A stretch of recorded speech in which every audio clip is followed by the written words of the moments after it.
I'm not searching for a new sound. I'm not searching for that new extravagant note to be heard that no other human has heard before. My life is rock and roll.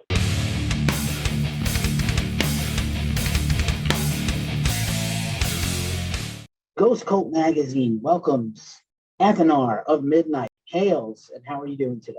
Good. I'm glad you're good. It's a crazy time in the world. Luckily, we have music and revelry and witchery to celebrate. And speaking of witchery, Let There Be Witchery is the new Midnight record coming out March 4th on Metal Blade Records this week as we record this. And yeah, man, I really appreciate you taking the time to chat with us. I've actually followed your entire career, seen you live several times, and I've always had a raging good time. Well, I'm sorry about that. That's not the intention. We didn't really mean a good time. We meant a bad time, and we meant for total annihilation. But we'll try harder next time, I guess. You'll have to do better if annihilation is your goal. No, to me, having that sounds like that's what I mean by a good time. A bad time to others is a good time to me. I want to rage, and I want to set things on fire, and I want to be compelled to hail Satan and sacrifice babies all right. and all kinds of things. So we should move to Seattle then. You should move to the Pacific Northwest. I live in Northern California. It's way too sunny here and nice, and everybody's nice. I hate it. I'm used to the East Coast where everybody's mean and shitty. But then again, mean and shitty has been the way of the world. I almost feel like this is an apropos subject to start. I feel like in some way, all the plague and war and famine of the last few years is the fault of extreme metal. And we conjured this shit up for the last 30, 40 years, maybe even 50 years. If you go back to Black Sabbath, then we kind of predicted all this shit. Yeah, I'm not complaining about it. That's what it is. Like all the people, extreme this, extreme that. Hey, we asked for it. Been singing about it for years. So I'm not complaining. I had a very sad week. I'm welcoming it. Yeah, exactly. We welcome the end. It's fine.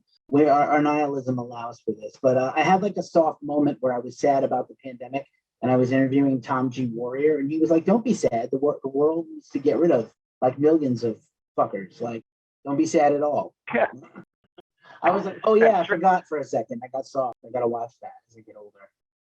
That's right. And he made me feel bad and ashamed of myself. But it was great to talk to him, and it's great to talk to you. I've been following you for a long time. I know that every band says like this is our best record ever, and I feel like for Let There Be Witchery, this is another in a long line of records. But obviously, I know the intention of the band is to kind of go with the same vibe every time and not really veer from it too much, except sound like yourself. Is that becoming is that a problem? Is that something you rally around as a goal, or you just make music and you don't care? I don't care. Yeah, I really don't care. I mean, I thought I made that clear in the 4 lines of song "Who Gives a Fuck." It doesn't matter to me. I mean, I'm going to make up music however I want to make it up. If people think it sounds the same or if not, it doesn't matter to me. I live in my own bubble. I'll die in my own bubble. So, it's fine. Word. I mean, most of Dark Throne, Motorhead, AC/DC, Slayer, all these records are pretty similar from their whole career, and that's a pretty good company to be in. So, not too shabby. Yeah. I mean, it's. I'm not searching for a new sound. I'm not searching for that new extravagant note to be heard that no other human has heard before. My life is rock and roll. It is. Out of curiosity, obviously, most people were having a bad time during the pandemic, but you obviously got to be creative and make this music, and you didn't get to tour too much. Obviously, these things are all finally aligning. You have a record. This huge tour is coming soon. That's very exciting here in America. What was it like for you during the, let's call it the down year or the down 2 years? Were you just busy, plying your trade and working on riffs, or, did you do something else with your life in the meantime? Yeah, what I've been doing is for the past 2 years is the same thing I would always be doing anyway, except for playing gigs. But yeah, I'm just making up music and recording it. So, and I'm fine with that. There is, of course, I'm sure every band in the world is going to have their Corona period album, and I guess I'll have mine as well. That's all I've been doing. Just making up music. I mean, that's what else is there to do? I'm not fishing. I'm not sailboating. I'm not not building a new addition on my home. None of that. I can't do anything. I have no interest in that. I can't do it. So that's what I have interest in, is the A chord and the E chord. Word. No painting happy little trees in the year off from Athenar. No year off, actually, probably, from the sound of this record. So no worries there. I often wonder, I feel like live, though, is really, I like your records, but live is actually where I think you guys really like deliver the message to the people the best. And obviously it was hard without touring, so I'm sure you got to be at least marginally excited for touring to come back. Yeah, playing live is I mean, it should be cathartic for everybody. It's where you go to release things. I mean, rockers like us, we go out on in the stage, and people who want to hear music go to the gigs and release their whatever they had to be released there.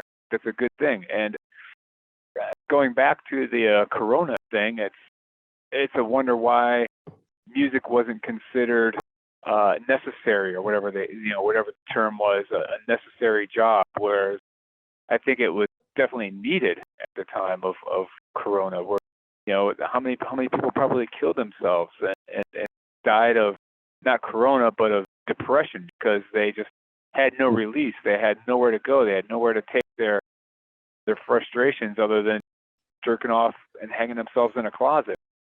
So live is where it's at, man. It's live music has been around since the beginning of the caveman, and it'll continue to be around, hopefully. Indeed. If you're gonna jerk off with a belt, have a spotter. That's my advice. Yeah. But maybe make it a mutual thing. Don't hurt yourself. But again, it's tough out there. It's been tough with no live music. And I'll say also, you've been on the road, continuously for almost 20 years in a band, and I'm sure you have other projects as well you might have appeared in. I was fearful for the road crew types who never stay home and don't know what it is to like eat a TV dinner and watch a TV show at 8:00 at night in their robe and slippers. I was like, these people are living hard out on the road, bringing music to people, slinging shirts, doing lights and sound, and loading gear in and out. And like, what happens when that person is injected into kind of like, air quotes, a normal life? It's bad for their health. I was worried about this. I mean, who wants normal? Some people, not me, but like some people. Some people need that normal. Yeah, some people do. Do you meet people who are just weirded out by midnight, or weirded out by you in general? Like they don't know what to make of you? Yeah, I mean, I've been dealing with that my whole life. So I mean, not just in midnight. People have been weirded out by me since I can remember. I mean, since I think I remember telling my second grade teacher that there is no God. I mean, where is he? It's like, because you have to say Pledge of Allegiance, of course, in school. I got Pledge Allegiance to God, blah, blah, blah. It's like, well, yeah, because I was already an asshole. I said, well, I don't know if I pledge allegiance to him. I don't even know the guy. Since then, it's been a struggle. I hear you. The struggle is real. Very few people would refer to themselves as an asshole child. So my hat is tipped to you. You can't tell because we're on the phone, but I doffed my douchebag trucker hat to you, sir, because I also maybe when I was in third grade, not quite second grade. Second grade was like poverty and peeing myself in the classroom, and third grade was like douchebaggery and fuck the world and there is no God. But you were all very similar. I think coming of age, 7 to 9 are the tough years before puberty or pre-teenhood. Oh yeah, it is, man. Those hormones are running wild. They really are, and your minds are not right. And that's like when I got into like Kiss and Motorhead and Black Sabbath and Thin Lizzy and shit like that. So all downhill right at that time. But ever since. But yeah, man, this record's a banger, as I expected it to be, of course. And I love seeing a picture of you in the forest with like 2 flaming swords. Purely terrifying. Maybe even more. That photo is maybe even scarier than the album cover. And the album cover is pretty scary too. Yeah. William, I always think he does a creepy job. He is a creepy human. So his weirdness comes out through his pen. And those sides I bought at a garage sale here in Cleveland for $3. So it just goes to show you don't have to spend a lot of money to be creative. You find stuff, you use it. So $3 did a lot. There you go. I don't know in what era you grow up in, I remember there was a period of time you could go buy like weapons at a store in your neighborhood all the time. Yeah. Oh yeah. You could just go to the mall and buy Chinese throwing stars and all that kind of shit. Hell yeah. Those are the only two stores that I would go to in the mall, is the record store and the knife, aka Chinese throwing star mall. Right. Store. You need your nunchucks and your claw for climbing into trees and scaring people, and swords, Yeah. straight up swords that can kill people. I mean, I know like the generations before us, they're like parents, here's a gun for your birthday, here's a bow and arrow. I guess that still happens. But like, yeah, like actual deadly weapons you could bring to school. Weaponry.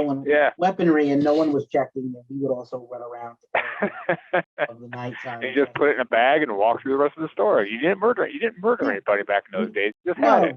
No, you thought about it carefully before you did anything. And let's be honest, like it was a much different time. Like I think we were a little more like thoughtful about who we were going to kill anyway. So right. You just didn't murder. Now everybody just murders at random. Before you had to put a little thought into the murder. And you wanted to get rid of just certain people. Now it's these murderers nowadays.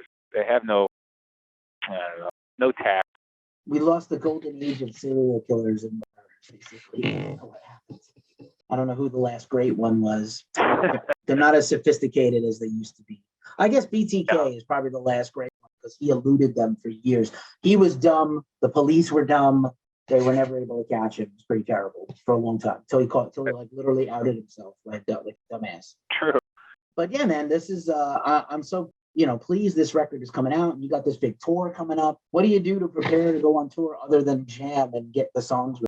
Personally, I guess I could go to the dentist. That's what I did a couple minutes ago, and then they told me I had to get a root canal. So that's not good. But other than that, you know what? I don't do much other than just make sure the gear works. That's the most important thing. Make sure the gear works, and and have crap to sell. You want to be a traveling Walmart. You want to not a total Walmart, because I just have T-shirts. I try to keep it simple. So I'm not a traveling Walmart as much as I am a traveling corner store, I guess. Just the essentials to sell. Hats and patches. I'm sorry, shirts and patches. Word. So make sure the gear works, and make sure you have crap to sell. I mean, the music will be there. That's easy. That comes natural. Word. What is the strangest fan interaction you have had at a merch table? I guess there's a couple strange ones, but I don't know if I repeat them over the phone here. Nothing too strange, because they haven't been stranger than what I have said to them. So I mean, usually it's me weirding them out and them walking away like, oh my god, I got a fucking maniac. So it's a challenge, I guess, to who's gonna out wacko the other. And that's a good thing about the people who like this band and this music in general are fucking wackos, and it's a good thing. Right on. Athenar, masking up since before the COVID with Midnight. Let There Be Witchery is coming out on Metal Blade Records on March 4th. It has been a pleasure finally chatting with you, and I wish you the best. Be safe out there. Not too safe, but just safe enough to make it home. Not too safe, yeah. Not too safe, but not too safe. Safe enough to make it home in one piece, Yeah, good luck with the root canal. That sounds like it sucks. Well, I appreciate that, man. Thanks a lot. Take care.